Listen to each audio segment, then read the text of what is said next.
মধ্যরাতে সাকিবের ভোট কেন্দ্রে প্রবেশ নিয়ে গন্ডগোল। আসসালামু আলাইকুম, আমি দেলোয়ার সোহাগ। টপ নিউজ 24 এর এখনকার নিউজে আপনাদেরকে স্বাগত জানাচ্ছি। শুক্রবার দিনভর অপ্রীতিকর ঘটনা ছাড়াই ভোট গ্রহণ শেষ হয় চলচ্চিত্র শিল্পী সমিতির। এরপর সন্ধ্যা 7টা থেকে ভোট গণনা শুরু হয়, কিন্তু বিপত্তি ঘটে গণনার শেষ মুহূর্তে। চরম গন্ডগোলের সৃষ্টি হয়। শুধু তাই নয়, এই গন্ডগোলের ফাঁদে পড়ে আহত হয়েছেন চিত্রনায়ক সাইমন সাদিক। রাত 2টা থেকে শাকিব খান এফডিসিতে যান। সে সময় তিনি ভোট কেন্দ্রে প্রবেশ করেন। এটি নিয়ে মিশা জাবেদ প্যানেলের একজন আপত্তি জানান। তারা বারবার শাকিবকে অকারণে ভোট কেন্দ্রে প্রবেশ করতে বারণ করেন, কিন্তু শাকিব কারোর বারণ না শুনেই ভোট কেন্দ্রে প্রবেশ করেন। এ নিয়ে কেন্দ্রের বাইরে চরম উত্তেজনা শুরু হয়। এক পর্যায়ে শাকিবকে মিশা জাবেদ প্যানেলের নেতাকর্মীরা বের করতে উদ্যত হন।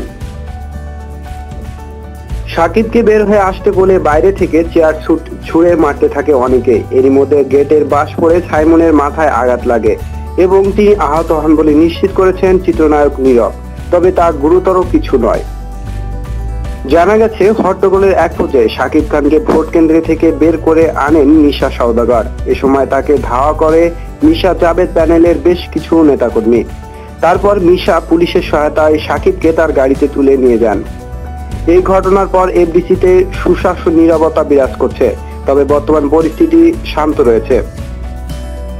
নির্বাচন কমিশনের চেয়ারম্যান মুনতাজুর রহমান আকবর বলেছেন, ভোট গণনা কক্ষে প্রার্থীর প্রতিনিধি ছাড়া কারোর প্রবেশ অধিকার নেই। সেখানে শাকিব খান একজন সাধারণ ভোটার। আমরা ব্যস্ত ছিলাম। সে পেছনের গেট থেকে প্রবেশ করেছিল বলে দেখতে পাইনি, তবে তাকে বেশিক্ষণ থাকতে দেয়নি। আমরা দ্রুত তাকে বের করে দিয়েছি। শাকিব বাইরে বেরিয়ে ধাওয়ার মুখে পড়েছে জানার পর এই নির্মাতা বলেন, শাকিবকে উচিত হয়নি এভাবে ভোট কেন্দ্রে আসা। এসব কিছুতে শিল্পীদের ভাবমূর্তি ক্ষুণ্ণ হলো। প্রসঙ্গত, চলচ্চিত্র শিল্পী সমিতি নির্বাচনে ওমর সানি ও অমিত হাসান প্যানেলকে প্রকাশ্যেই সমর্থন দিয়েছে সদ্য শেষ হওয়া কমিটির সভাপতি শাকিব খান। ধন্যবাদ সবাইকে এতক্ষণ আমাদের সাথে থাকার জন্য। প্রতিদিনের আপডেট নিউজ পেতে আমাদের চ্যানেলটি এখনই সাবস্ক্রাইব করুন।